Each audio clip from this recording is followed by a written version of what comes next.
Now let's go over question number 66 plus 1. Given a non-empty array of decimal digits representing a non-negative integer, increment 1 to the integer. The digits are stored such that most significant digit is at the head of the list and each element in the array contains a single digit. You may assume the integer does not contain any leading zero except for the number 0 itself. Okay, so we are going to be given an array with numbers. So let's look at our example 1. That's 1, 2, 3. And there are few things that they tell us. The first number is going to be the most significant digit. And last one obviously is going to be the least significant. And we will not have any leading zeros, meaning we won't have array like 0, 1, 2, and 3, except an array that only has a 0. So no leading zeros. Now what we have to do is we simply have to increase whatever this number is by 1. So we want our result to be 1, 2, and 4 because we want to increase our 3 by 1. Now this seems easy, but we have to consider our edge case. And let's look at our number 999. Well, if we were to add 1 to 9, that would evaluate to 10, right? And if this rounds up, we have to also round this number up, which is going to evaluate to 10, and we would have to round this up. And we would need an extra 1 for our result because this is going to evaluate to 1,000. So we would have to figure a way to increment our number and round up the following numbers and convert this 9 into a 0 because remember that we don't want a 2-digit number. It has to be a single number. So 0 here, 0 here, 0 here, and then finally add 1 over here. Now, if it's the case that it's just a regular number that doesn't round up, it would be really simple because we would literally just have to add 1 to the last digit and nothing will change except for that one. But the hardest part about this problem is being able to handle this edge case. So think about how you can implement the solution and come back to the video if you're stuck. If you guys find this helpful, make sure you guys like and subscribe. Thanks.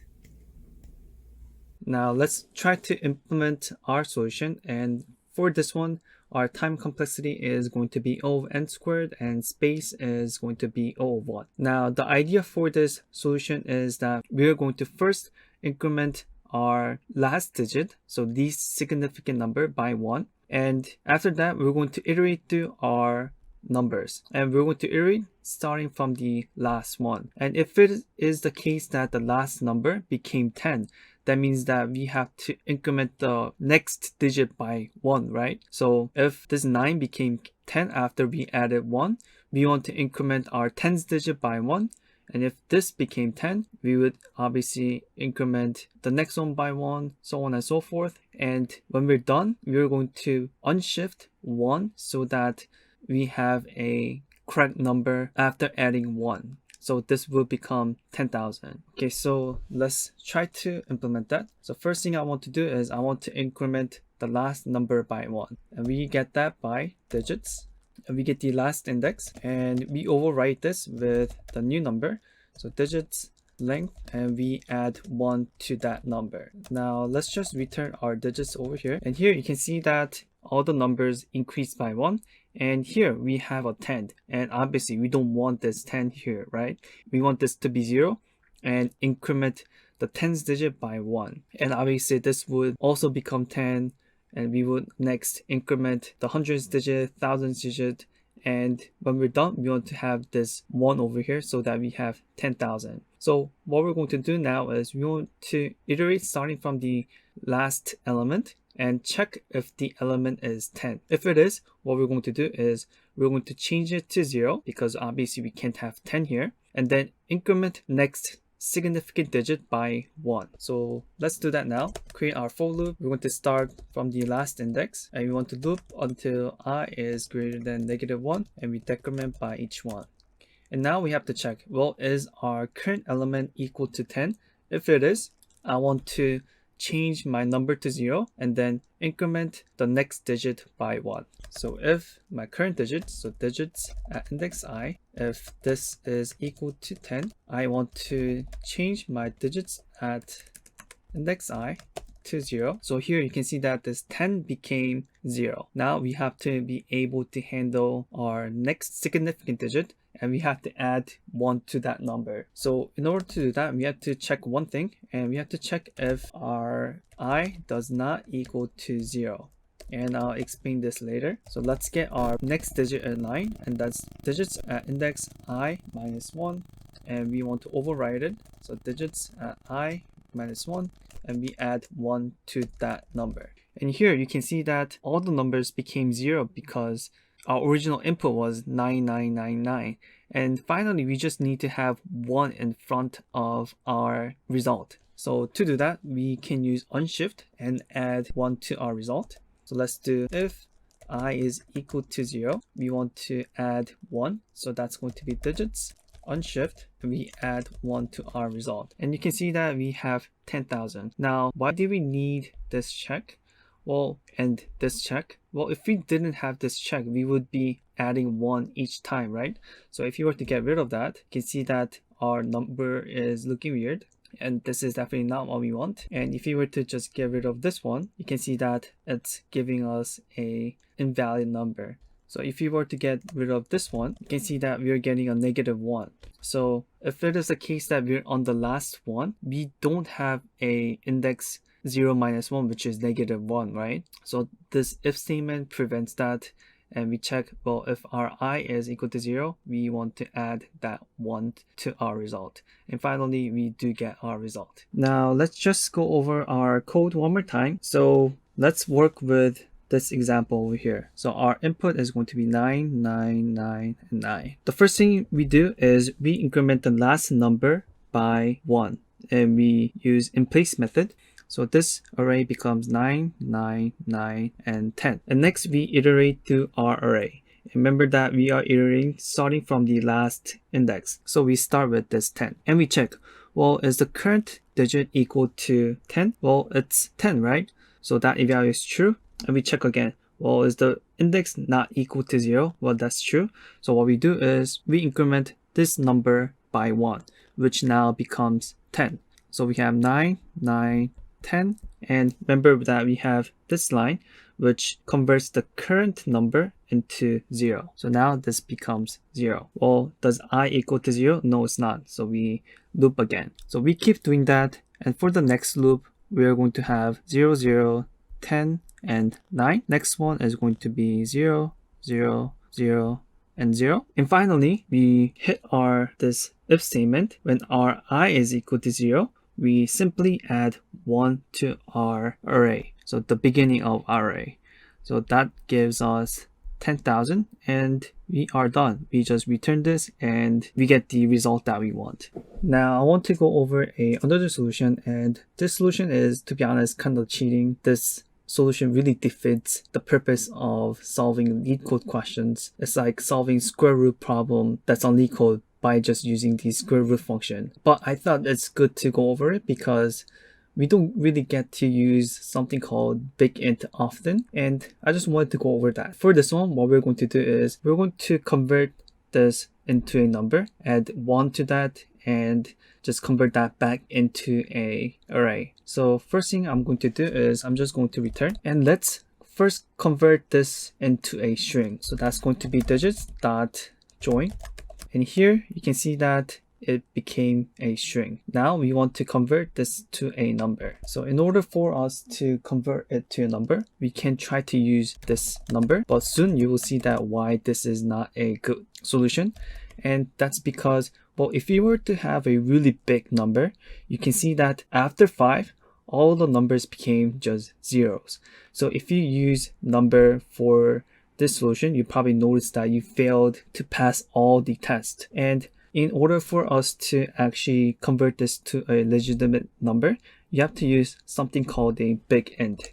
And I wanted to go over this because I wanted to just go over big int. And here you can see that it's giving us the number representation of our string or array. Now let's try to add 1 to this number. So if we were to add 1, you can see that cannot mix big int and other types, use explicit conversions. So it's giving us an error. And if you want to add a number to a big int, what you have to do is you have to add the number and you have to have this n next to it.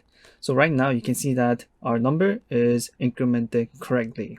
So it's looking good, right? So after this, we want to convert this into a string and then put it into an array. So let's first convert it into a string. So we're going to use the string constructor, and then right now this is currently a string. So let's use split to make it into an array. And right now you can see that we have a array representation of our numbers. So you can see that our big number is looking good. It increased by 1. Everything else is also looking good. So now again, this solution is again kind of cheating, but I thought it's kind of good to go over because, well, if you didn't know that there was something called a big int, that's something that you learned today. So this is it for this solution. Now for this one, we're going to have a time complexity of O of n and space of O of 1. So our time is going to be optimized. Unlike before, we are going to use unshift inside a loop that shortens our time complexity. Now the overall logic is going to be the same. What we're going to do is we're going to iterate starting from the back, and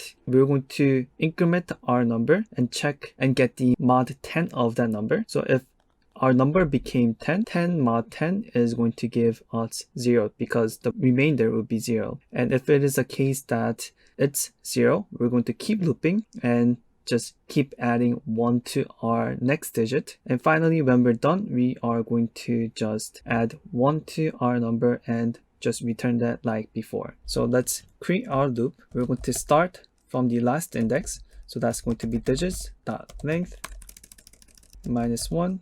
And we're going to loop until I is less than -1, and we decrement by 1 each time. Now here, I want to overwrite my current digit, so digits at index I with digits at index I, and I'm going to add 1 to this number. And after I add 1, I'm going to take mod 10 of this. So what does this do? Let's first edit digits.